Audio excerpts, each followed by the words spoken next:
What's going on, everybody? Welcome back to the channel. I appreciate you stopping by, spending a few minutes of your time here with me today.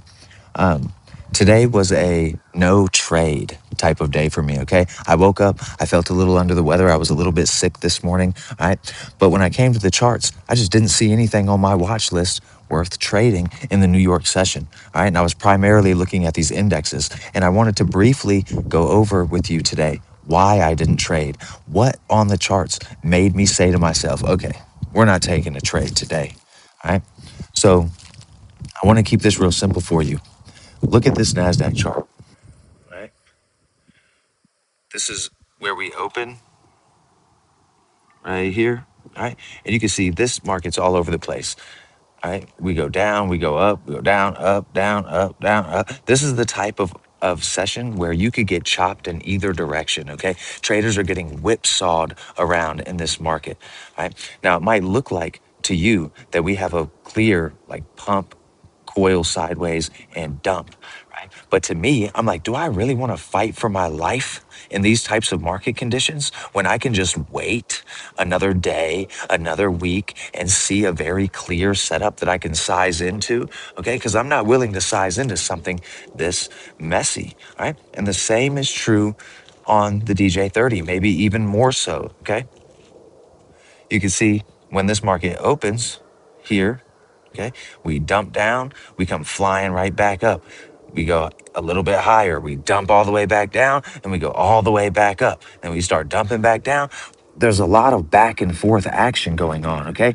Whipsaw. This is not a clean chart, all right? When we have a setup, it is going to be very clean and clear to the eye. It's going to be nice and neat, okay? That's how I like to remind myself. That's how I like to filter out my charts. Now, if we just go back here to the London session, this is what I'm looking for, okay? A very clear pump, coil, dump, all right?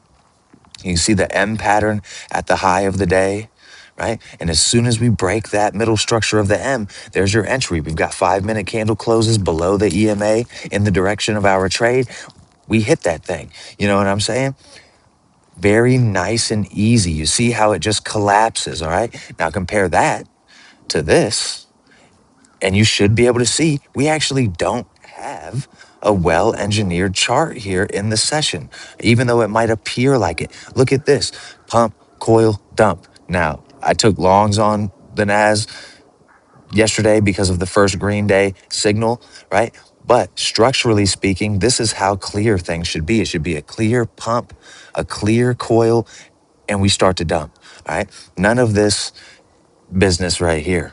Okay. So that is the reason why I took 0 trades today on these indexes. All right. Let's just look back at last week. All right. Look at how clean and clear this thing sets up on Thursday of last week. You can see we have a clear low here in Tokyo that starts our pump. This becomes our anchor point or a potential target for a trade, as well as the previous day's low. All right. So we start that pump up going into the session. Okay. We put in this little lower low before the session, and then going into the session open, we're spiking into those highs, breaking down. All right. And as soon as we break this level right here, or these levels in here, you are in that market. We've got 5-minute closures below the EMA, very clean and clear. All right. If we go and we look at the DJ last week, look how clear that is, right? And look how clear this is. We're pumping back in here, but this is a very clear, if we zoom in, a very clear pump, coil, dump. Okay, we break this death line. We're below the EMA on the 5-minute. You're in that market and you're holding on. Right? I would much rather wait and take a very clean and clear, well-engineered chart type of trade than to trade something like this and be fighting for my life for 2 hours, 3 hours, trying to force a trade. You understand what I'm saying? So anyway, man, I hope that this made sense for you. And until next time, I hope you continue to free your mind.